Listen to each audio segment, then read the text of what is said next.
He first saw it as a smear of red across the pale lap of his mother's cardigan, a dark, slow bloom that drank into the wool and left her skin glistening like a photographed bruise. The sound that cut through everything was not the crash of glass, but a high, brittle laugh that belonged to the woman who was supposed to be the household's anchor. Camilla laughed as the wine spilled. Damon laughed with her, the two of them leaning close on the living room sofa while his mother sat stunned, her hands pressed to her chest as if to hold herself together. He would later replay the image in his head so many times it became a kind of test. The arc of the red as it left the bottle, the way it split into beads down Eleanor's sleeve, the way Camilla's fingers relaxed, like a conductor letting a final chord go. For now, Alexander could only stand, rooted in the doorway, a suitcase forgotten at his feet, and watch the woman he loved become an object in someone else's display of power. If this happened to your mother, what would you do? Drop your answer in the comments. Morning had been a different world. Alexander had kissed his mother on the forehead before slipping his suit into its garment bag, had murmured about an early flight and a client who never took no for an answer. Eleanor had fussed with his tie, tucking a stray curl behind his ear the way she had when he was a child. Camilla had been bright, efficient, handed him a travel mug that still steamed, had kissed him in a breathless, public way that hid whatever private rhythms pulsed beneath the surface. It had looked ordinary because ordinary is what covers 1,000 small betrayals. The suitcase at the foot of the bed, the way the sunlight stripe across the hallway carpet matched the one from yesterday, the water glass on the kitchen counter with Camilla's lipstick ring at the rim. These were all proof of a home that functioned. He left with a hand on the doorknob and a promise to be back in 3 days. He did not imagine he would be needed later that night. He was on a Monday morning flight that tasted of recycled air and coffee, rehearsing numbers, when Camilla sent him a photograph of Eleanor smiling with a pie on her lap. The message read, "See you tonight, love." The photo should have been enough to soften any anxiety. Instead, it lodged and thudded against a quieter voice in his chest that had lately been making itself known. Little things that didn't add up. The way Camilla's schedule had shifts that she didn't explain. The way she had once rolled her eyes at his mother's stories. The slight, almost professional way she corrected Eleanor's tenses. The voice was small. He shushed it back down. There were deals to make and flights to catch. By noon, Camilla's exchanges had stopped being ordinary. She declined a call from Alexander with a curt text. "Busy, we'll call later." The tone was neutral, but when Damon Cross stepped out from behind the scribbled anonymity of a screen name and into the light of her living room, the house folded into a different state of possibility. Damon was the sort of man whose presence rearranged furniture.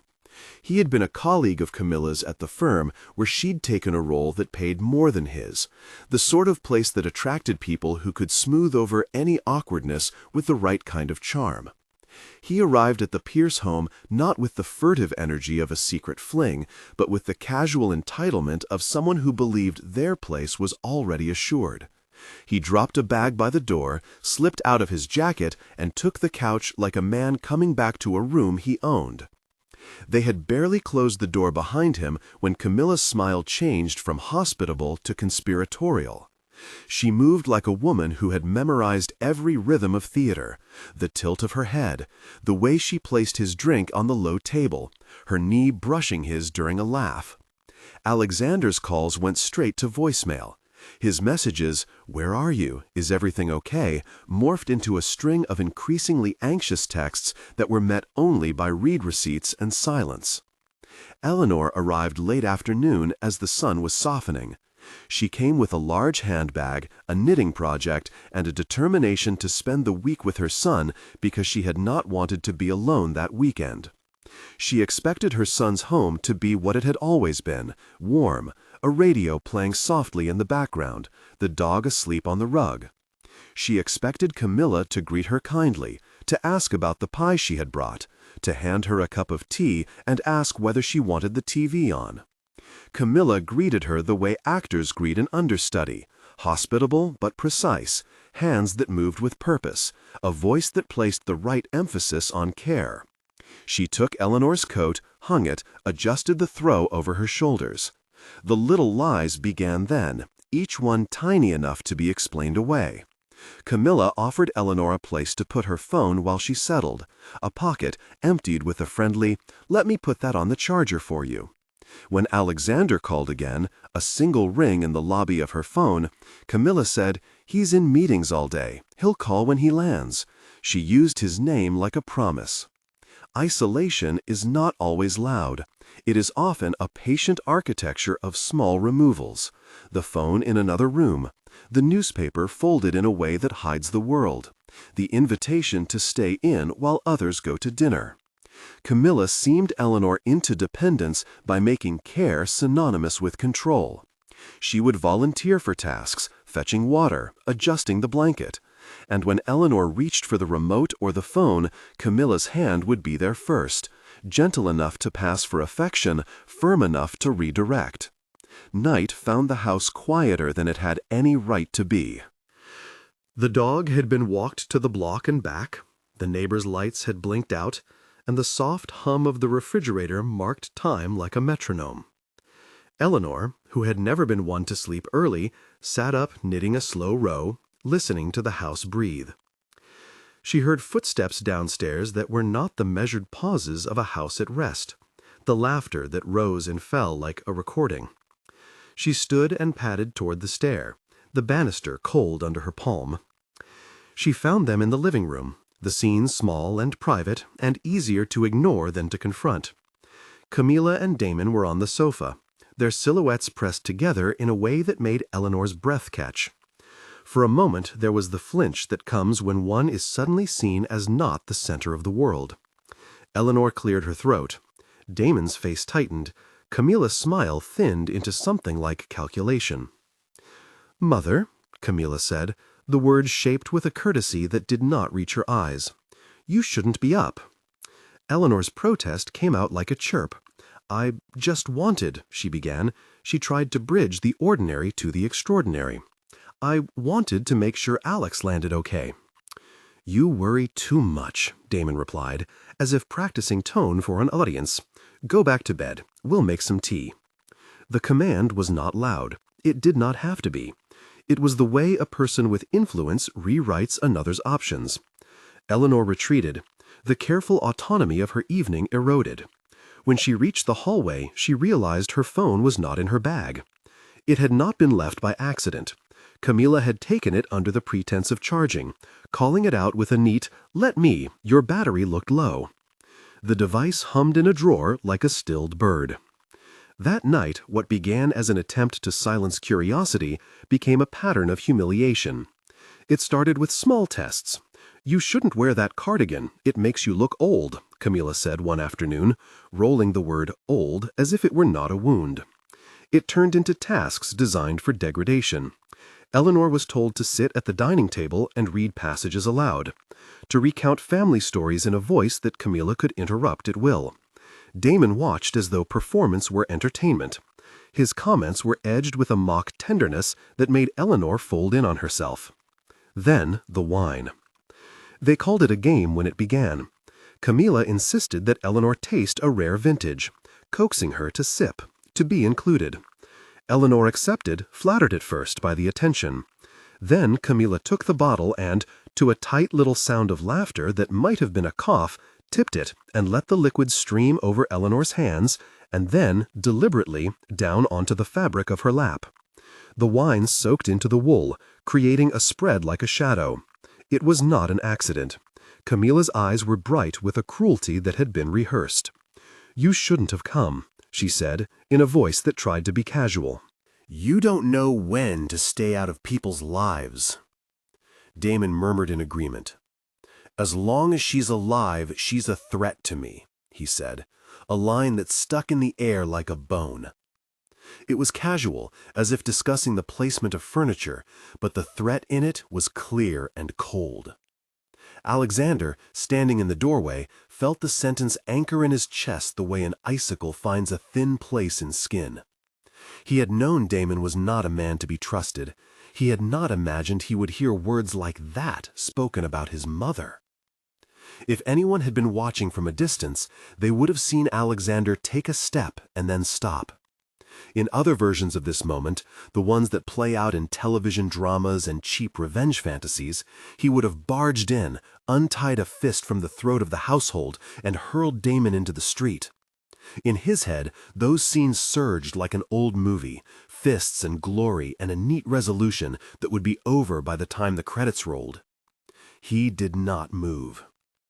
There are types of courage that are not visible. There are decisions that require putting restraint above the heat of the moment, strategy above revenge. Alexander knew, with a clarity he wished he had not had, that a rushed confrontation could scatter whatever evidence existed, could escalate the abuse into physical harm for his mother, could allow Damon and Camilla to claim he had come in hot and provoked the whole thing. He thought of the dog asleep at the foot of the couch, and the thinness of the hallway light, and the way a single wrong move could close a case before it opened. Instead, he backed away until the frame of the doorway hid him and took out his phone. His hands were steady, but his breath came quick. He did the thing he had been taught to do when systems mattered more than instincts. He recorded. He held down the record button and let the microphone catch the room in a way that his own ears could not. The hidden home audio system he had paid for months ago, marketed as a safety net for emergencies, was running in the background, its unseen microphones attentive to any household noise. Alexander had set it up for his mother's sake, for nights when she might need help, never imagining it would catch something like this. Now it became the one thread that might pull truth into daylight. He let his phone rest in his hand, breathing shallow, while the room played out the scene as if someone were conducting a social experiment. Camilla paced, the heel of her palm sweeping across her forehead when a fit of laughter subsided. Damon traced a finger along the seam of the couch, spitting out a plan in a low voice that made Alexander's teeth ache. He heard them mention places and names, small, ordinary details that would matter later. He heard a sentence that caused his stomach to do an unpleasant thing. "We don't need him here. We'll make it look like she slipped. He'll never suspect us." The words were ordinary in their planning, monstrous in their suggestion. Alexander's fingers tightened around the phone until the plastic creaked. He could feel the weight of the decision in his bones. Rush in and risk provoking perhaps the very violence they threatened, or remain hidden and gather what would prove what had happened. He pressed the emergency number with a thumb that seemed to belong to someone else. His voice on the call was low, clipped. He told the operator his name, his address, the basic facts that would not incriminate him but would be enough to bring help. He did not explain his presence in the doorway or what he had already recorded. He left that for the proper channels, for processes meant to catch liars. He asked for police, for a welfare check, for someone to come without fanfare. As he spoke, a movement to his left shifted the scene. Eleanor had stood, clumsy and resolute, her body convincing her to step back toward the corridor. Camilla turned with the motion of someone who was in control of both the narrative and the bodies in it. Her voice took on that same measured cruelty. "You were never as clever as you thought," she told his mother, and the words fell like small stones. Damon's hand hovered near a bottle on the side table, the label facing away, as if shame needed a disguise. He picked it up and swirled it in his palm. "This case is almost sordid," he remarked, as if the decision were not a moral chasm, but a paper to be filed. "We just need to make sure no one interrupts the plan." Alexander listened to those words in a way that made the room invert.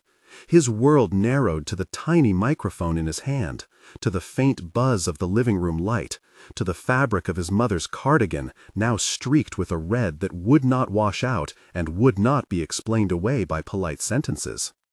He could see the future in fragments, their denials in interviews, Camilla's rehearsed bewilderment when asked how a night had turned violent, Damon's patent confusion over the presence of a man who had returned early from a trip. He imagined the legal fights, the debates over intent and evidence, the small courtrooms with big chairs and sober faces. He imagined the way truth is sometimes messy, how it needs anchors, a voice captured on a device, a stain that cannot be spun into a bedtime story, a man's hand steady enough to press record. The call connected to a dispatcher who promised a car would be there as soon as possible. Alexander hung up and slid his phone back into his pocket, as though the device were still warm from the hold. He remained in the doorway, an unseen witness to the last acts before escalation. The living room continued its private, performative cruelty. Camilla's small, precise manipulations. Damon's frequent, slow smiles like a predator tasting success. Eleanor sat, stunned, her knitwork fallen to her lap in a loose tangle. It was not until Camilla moved to the kitchen to retrieve a towel, an absurdly domestic gesture, then turned back with it in her hands like a weapon poised not to dry but to shame, that Alexander felt something else, a pressure in his chest that was not fear but a promise. He would not rush in for glory. He would not give them the narrative they wanted. He would let them be seen for what they were. He would let paper and audio and the careful, cold language of law do the work he could not, because sometimes restraint is the instrument of justice. He stepped back another inch and, with the care of someone conducting evidence, he found the little red dot on his phone that signaled a recording was active. The home system's microphones, matched to his device by a routine he had performed weeks earlier in a bored, hopeful moment, were already feeding. In the recorded room, the laughter and the threats layered like two colors on a palette, indistinguishable from memory, yet precise in their cruelty. Eleanor's voice, when it came, was small and steady. "Why are you saying that?" she asked. The question was not merely for explanation, it was a plea for why an ordinary life had been invaded by such mean purpose. Camilla's answer was a smile that did not touch her eyes. "Because you take too much," she said. "Because you always expect too much." Damon's blueprint of indifference continued. "We'll tell them it was an accident. People slip in the kitchen. He's traveling. No one will think to look at us." Those words were a knife edged with plan. Alexander felt the shape of what he must do crystallize. He must prove that the words were not idle and that the actions were not spontaneous. He had to let the record speak for him. He had to make sure the chain of truth remained unbroken. He closed the front door softly behind him, careful not to make any sound that would betray his departure, but deliberate enough that the movement might be noticed later. He moved with practiced silence, nearly invisible, carrying the map of the house in his head, the hallway, the bathroom where a cleaning rag might have been left, the camcorder of his own life that had recorded too many ordinary Sundays. He did not call Camilla's name. He did not burst in with the theatrics of rage. He dialed instead the number reserved for emergencies, the small line that connected ordinary citizens to institutions that could scatter the polished lies into fragments. As he waited for a response on the other end, he let his gaze split between the living room and the phone. He heard his mother's breath, a fragile thing that for him was as important as the sound of the sea or the first bell of morning. He counted the beats, matched the breath to the clock that ticked in the kitchen, and then pressed the speaker so the room around him could be recorded in the legal way he knew would matter, with a witness that was not a person but a device set down in the right place. He told the operator the barest facts, an address, a situation that involved a vulnerable adult, and the sense of immediate danger. He was careful to leave no hints of vigilantism in his voice. He felt absurdly adult in that moment, the sort of person who knows how to translate panic into forms understood by a system. The operator's voice was calm, dispassionate, professional. "Help was on the way," she said. "Stay safe," she said. "Don't put yourself in danger," she advised. He took that instruction like a hand on his shoulder and obeyed it. He moved away from the doorway, letting the frame conceal him. His presence an instrument of patience rather than immediate interruption. His mother's shoulders shivered under the towel when Camilla dabbed at the red spread, like a woman attempting not a cleanup, but an erasure. Eleanor's eyes lifted to his direction, though she could not see him. Some rudimentary animal intelligence, the sense that a protector might be near, made her search the doorway for a silhouette that was not there. Alexander stayed long enough to hear Damon's voice lower into something that sounded like a plan being rehearsed. He heard Camilla laugh in that clean, practiced way that had become a darker character to her. He heard the rustle of fabric and the muted clink of a glass against a coaster. He listened until his chest felt lined with a concrete sort of dread. Then he retreated into shadow and remembered the photographs he had taken as a child. The family in sunshine, Eleanor pushing him on the swing, the sense that ordinary people, decent ones, do not plot harm against the ones they love. He let his hand go still and he waited. Outside, the December sky deepened to an indifferent blue. A car passed, a neighbor's window glowed for a flicker, a dog barked in the distance. He could not see beyond the pane of the front room, but the world kept its rhythms while private things took shape within the warm walls. A plan made, a threat articulated, a grandmother humiliated in a house that had been promised to be safe. He held his breath and let the recording capture them all. He imagined later hearings where legal actors would play these moments in slow, careful measure. The voice of a prosecutor leaning into the bar, the judge listening with a measured brow, jurors shifting in chairs as the evidence was presented. He imagined his mother testifying and the sound she made when she speaking truth into the sterile air of a courtroom. For now, he waited for the first sign that help would arrive. He counted minutes like stones. He counted them until the living room's laughter turned to a duller, more dangerous sound. The sound of men and women who had convinced themselves they could arrange the world to suit them. He clenched his jaw and felt the small stone of his resolve sink into place. He would not be the angry man who later regretted a blow. He would be the steady hand that let the proper authorities do their work. Inside the house, the conversation changed, moved from private whispers to a map of actions. There were mentions of insurance, of timing, of plausibility.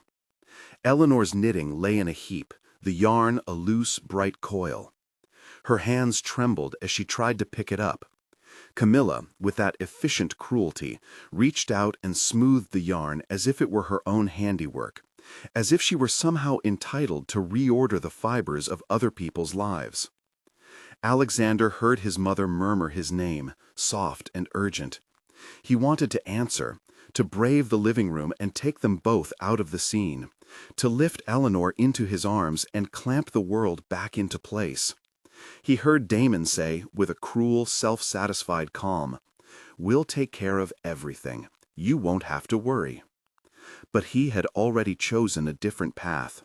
He stayed in the dark, sending out the one thing that the theater of abuse most hates: proof. The recording in his hand carried the weight of what he could not otherwise untangle. It held voices. It held intent, or at least the suggestion of it. It held the phrase that would later sit like a splinter in any defense. "As long as she's alive, she's a threat to me." Alexander pressed his back to the cool wood of the stairwell, felt it support the small, heavy duty of being someone who watches and collects and then delivers truth to places that could make it official. He kept the line open on the call. The dispatcher's voice remained professional, slow, and steady. "Help is en route. Keep yourself safe." The advice was a paradox. Stay hidden, stay safe, wait for people whose job it was to enter danger. He watched through the distorted glass of the front door as evening deepened into a kind of pressure. Inside, the house continued its quiet fury. Downstairs, Camilla's hands were small and quick, and somehow every gesture became a sentence of ownership. Damon moved like someone rehearsing the rest of his life. Eleanor sat like an island of wrongness, the slow tide of humiliation breaking against her shore. Time bunched into a taut rope that could snap at any movement. Alexander placed his palm against the cool glass and listened as if the windows themselves might whisper a warning. He counted the beats of his mother's breath. He imagined the moment when the answering siren might cut through the hush and break the spell. He did not know how long he could wait. He only knew that in a house where laughter had been weaponized and a bottle of wine had become a symbol of what was permitted, the duty of a son was to stay the course long enough to prove that what had happened had been done with intent. He pressed his finger to the recording app until it glowed, a small red dot in the universe of his panic. The living room was a stage. The microphones were the only impartial audience. He stayed there, listening, while the house continued to speak. The sound at the front door was polite and ordinary, a soft knock, then a voice asking to be let in. It had no urgency in it, which made it feel for Alexander like a small miracle when that ordinary sound broke the spell inside his house. A patrol car had arrived, a discreet pair of officers with steady shoulders, their shoes whispering on the porch. They did not crash through the front glass. They rang the bell and announced themselves in that official, neutral cadence that strips theater of its drama and leaves only the facts. Downstairs, laughter faltered. Camilla looked toward the doorway as if expecting someone else, an usher of applause perhaps, and found instead the blunt face of consequence. Damon straightened, his casual entitlement folding into something thinner, the quick, taut alert of a predator whose prey had moved. From his concealment in the stairwell, Alexander watched the slow unspooling. He heard one officer call, "Police, is anyone home?" The voice slid across the living room and made the small things visible. The damp patch on Eleanor's lap, the toppled magazine on the coffee table, the way Camilla's smile had become a brittle veneer. For a flattened second, the room held its breath. Then Camilla moved as someone rehearsed for panic. She wrapped the towel tighter around Eleanor, a gesture that looked like care but smelled of calculation.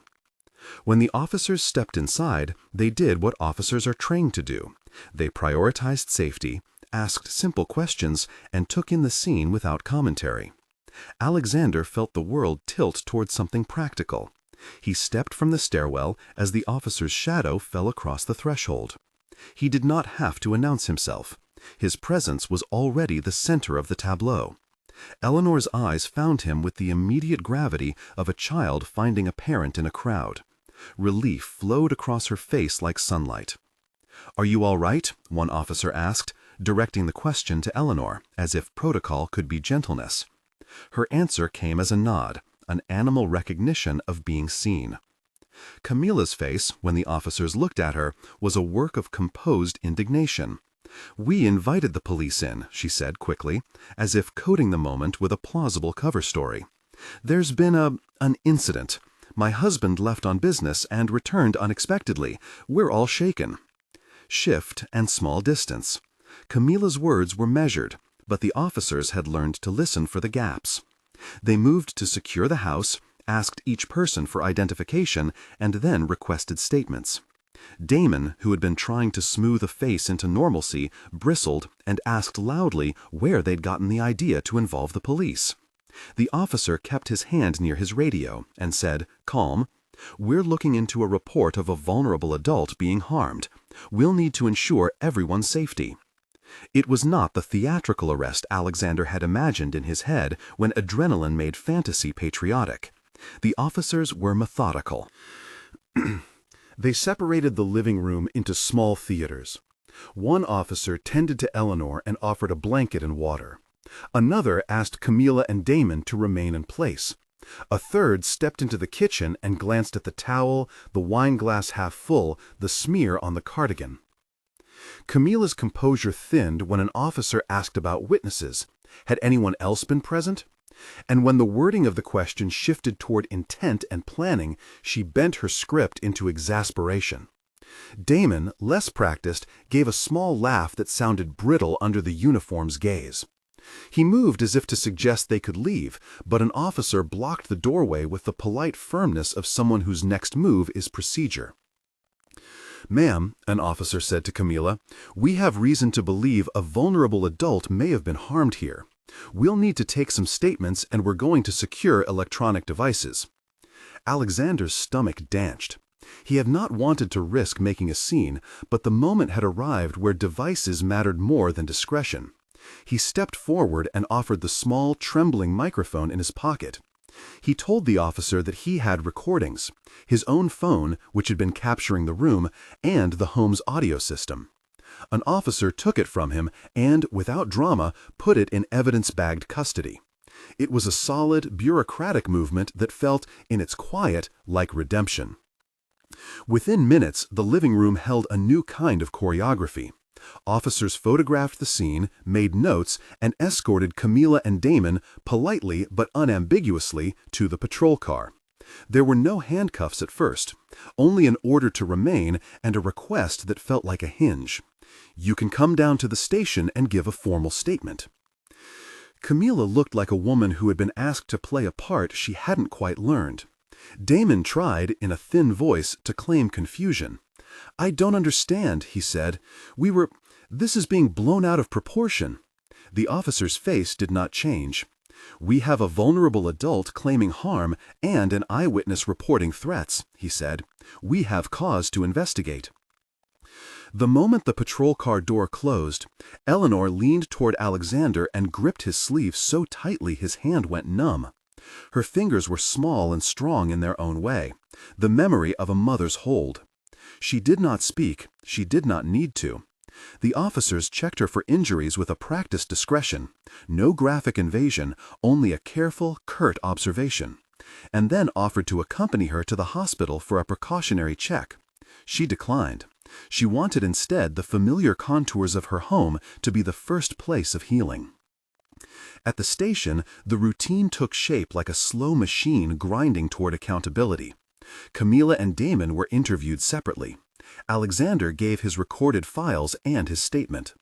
He watched as the officer placed the phone and the home system recorder into secure evidence, sealing airtight plastic with a marker label.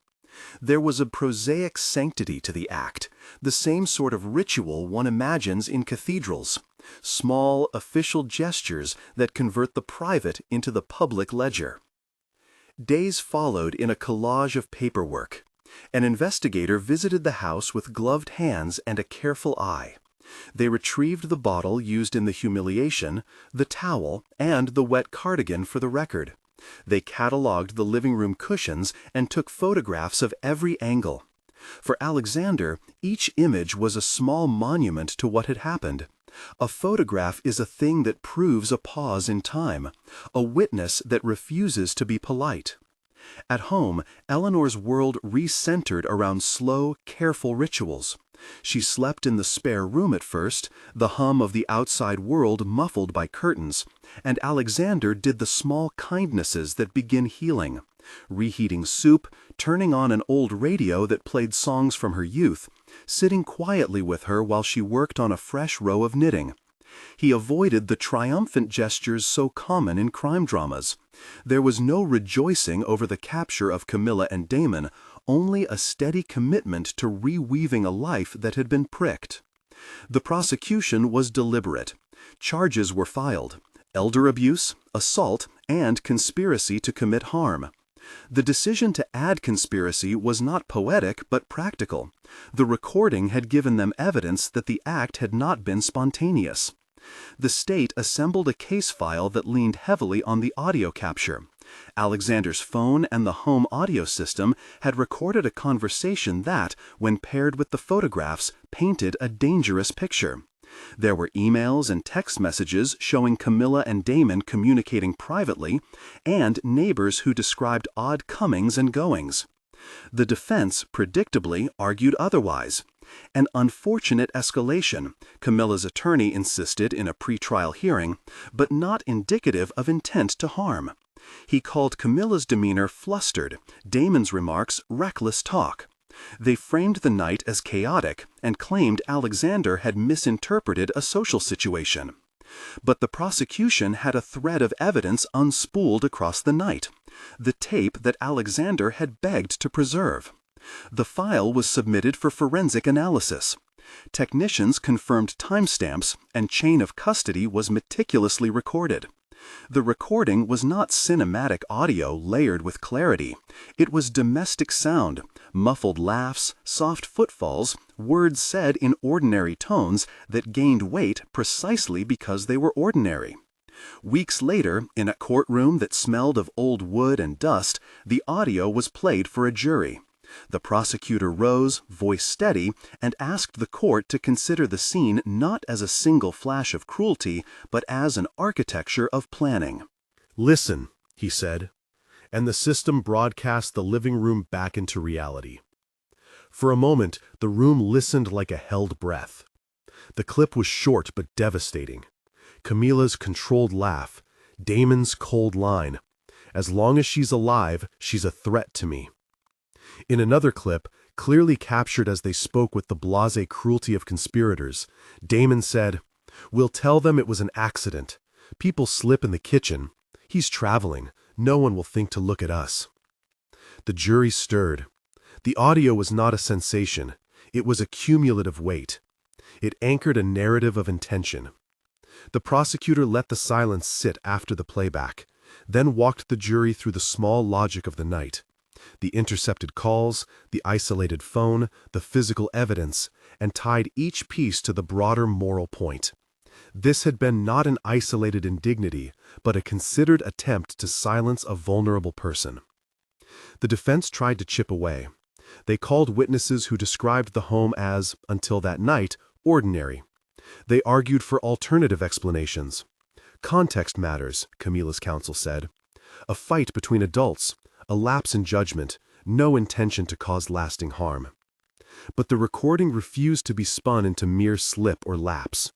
Words like threat and planned accident do not dissolve into linguistic fog when they are captured on microphone.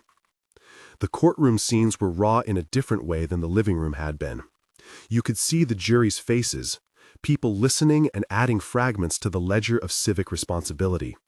You could see Eleanor's hands, folded in her lap like a person saving strength for the long recounting of a life.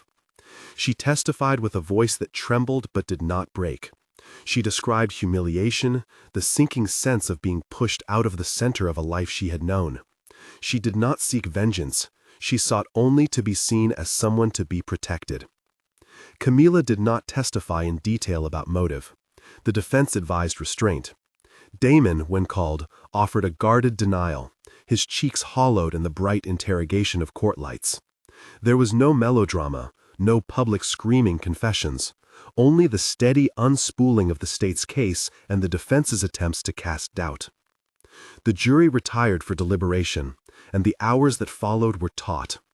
Alexander sat in the gallery with his mother near him, feeling the thinness of time compress into the small, charged minutes that decisions take. The chatter in the hallway was murmured. The courthouse seemed to hold its breath, as if recognizing that what happened inside these walls would ripple beyond their stone. When the jury returned, their faces were grave. The foreperson stood and read the verdict. Guilty on charges of elder abuse and conspiracy. Guilty on assault. Alexander felt a cold relief sweep through him. It was not joy so much as the lifting of a stone. He watched as Camilla slumped a little, like someone whose script had finally been read and who had been unprepared for the consequences that her lines would attract. Sentencing was later. The judge spoke with a measured cadence, weighing factors that the law asks to be weighed: harm, intent, the vulnerability of the victim. The sentence that followed was long, but not theatrical: 32 years. It was a number that translated the court's judgment into the language of time, and it landed in the room with a weight that made certain forms of closure possible and others forever absent. When the gavel fell, Alexander did not cheer. He had no appetite for a triumph that settled in another person's ruin. He thought instead of the small things that would matter going forward: ensuring his mother had medical support, reshaping her home to be safe, cataloging who could be trusted with her care. The criminal justice system had done its part. His life would be about the patient work that follows. Outside the courthouse, the light was a brittle, forgiving afternoon. Eleanor moved slowly, arm linked into Alexander's, her knitting bag a quiet, domestic anchor. The press were kept politely away, but certain neighbors and friends stepped forward to offer their hands and small words. They would bring casseroles, they would install nightlights, they would sit and listen. The months that followed were less cinematic than they had been imagined to be in the mind's vengeance. Healing came in small increments. Eleanor relearned to trust the quiet of her own living room. She began to walk to the nearby park with Alexander at her side, the rhythm of their steps a form of rehabilitation. She resumed her stubborn little rituals: tea at 4, the radio turned low while she sewed, the dog given a treat under the table. She laughed once in a while, the sound small and a little startled, as if a muscle had to remember how. Alexander, for his part, found that the strategic restraint he had practiced in the hallway that night had become a new measure in his life. He opened his house to visitors who were not threats. He changed passwords, and he sat through counseling sessions with a therapist who helped him name the complicated emotions that justice does not absolve. He learned how to explain to people that choosing the law over a blow had been neither cowardice nor coldness, but a kind of armor for more than himself. There were legal byproducts that felt less like drama and more like the sensible bureaucracy of aftermath. Protective orders were secured. Social services offered check-ins. The home security system was upgraded and then, slowly, simplified. The recordings that had saved them were archived under careful chain of custody for any future needs. Alexander learned the vocabulary of the system: restraining order, protective custody for vulnerable adults, restitution. He navigated it with the patient focus of someone who had been taught that systems, when honored, can be instruments of protection. Community response was not unanimous. He received quiet messages, some supportive, some laced with suspicion. There were people who asked why he had not confronted the abusers physically, as if courage were only measured by public fury. He had rehearsed his answer in the mirror and offered it softly when needed. Because I wanted proof, and I wanted her safe. It was sufficient for most. For his mother, it was everything. Over time, their lives took on a quieter brightness. Eleanor began volunteering in small ways at the local library, shelving books that smelled of the comfort of other people's stories. She made a point, with Alexander's gentle encouragement, of returning to the afternoon tea with her knitting circle. She would tell the women there in measured sentences about the way people surprise you, sometimes with cruelty, sometimes with deep, steady support. She did not speak of Camilla often. When she did, it was to explain that some people were dangerous, and others were not, and that the work of protection is continuous and careful. There were awkward moments, of course. The supermarket was once a place where a memory would surface, and she would stand for a long moment, the cart forgotten as an elevator of recollection brought the room back. Alexander would take her hand without speaking. Sometimes they would sit in their kitchen and look at nothing in particular, the kind of peace that is not loud but thick with the knowledge of safety renewed. Meanwhile, Camilla's conviction and sentencing reverberated in ways that did not require Alexander's involvement to explain. She appealed, as is her right. Appeals are procedural and do not erase the original harm. Damon faced his own consequences. Legal documents are rarely poetic. They are a ledger of harms and mitigations. The story had reached the part where law had spoken and life had to move on. One evening, a year after the trial, they sat on a bench in a small park. Eleanor knitting, Alexander reading the paper. The air was thin and the sun was a low coin on the horizon. A child chased a dog nearby, and the sound startled them into the present. Eleanor looked at her son in a way that was both grateful and wary.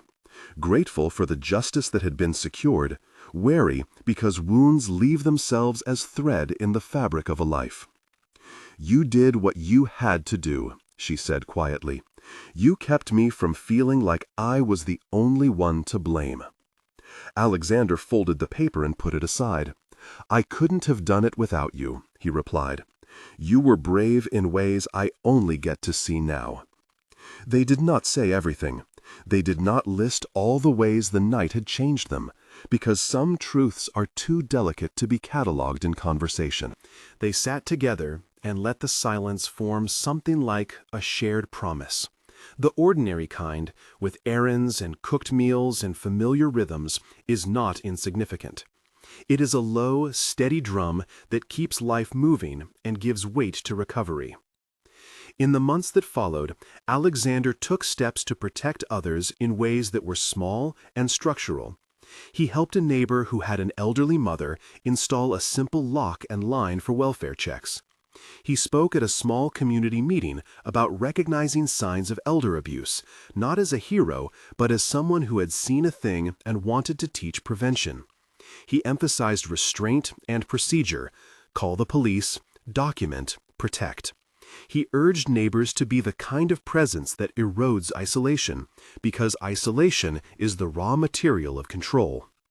The night everything changed had been defined by a splash of red and an agonizing decision. In the end, it had been legal instruments, not theatrical heroism, that delivered consequence.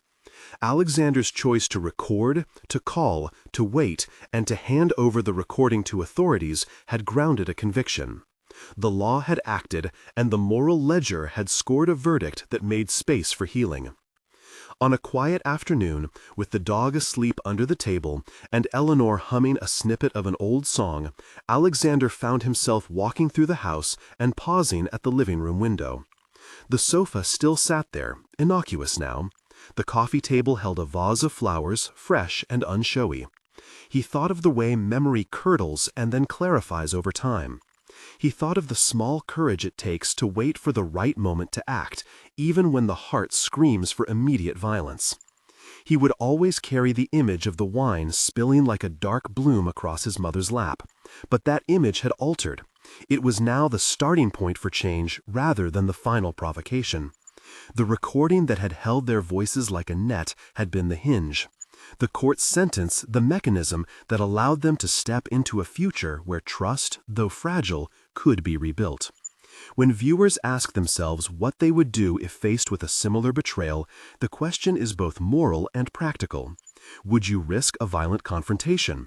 Would you satisfy a moment's fury and lose the proof you'll need to hold abusers accountable?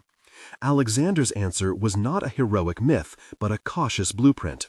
Protect the vulnerable first, preserve evidence, and let the law perform its function. As for the final cost, time and distance have a way of measuring justice. 32 years is a long span, a sentence that articulated the gravity of harm done to a vulnerable person. It cannot, of course, stitch every wound closed. No sentence can. But it interrupted a pattern, removed instruments of power from abusers, and allowed a mother and son to take slow, decisive steps toward recovery. The sunlight that fell across the kitchen table that afternoon felt like permission. Eleanor reached across and took Alexander's hand, the small, ordinary touch that is both an ending and a new beginning. They walked out of the courthouse into daylight, not with triumphant joy, but with a quieter thing: the promise to protect, to guard, to rebuild. What would you have done in that doorway, holding a phone instead of a fist? Think about it and tell us in the comments below. If this story matters to you, subscribe for more narratives where ordinary courage and justice meet.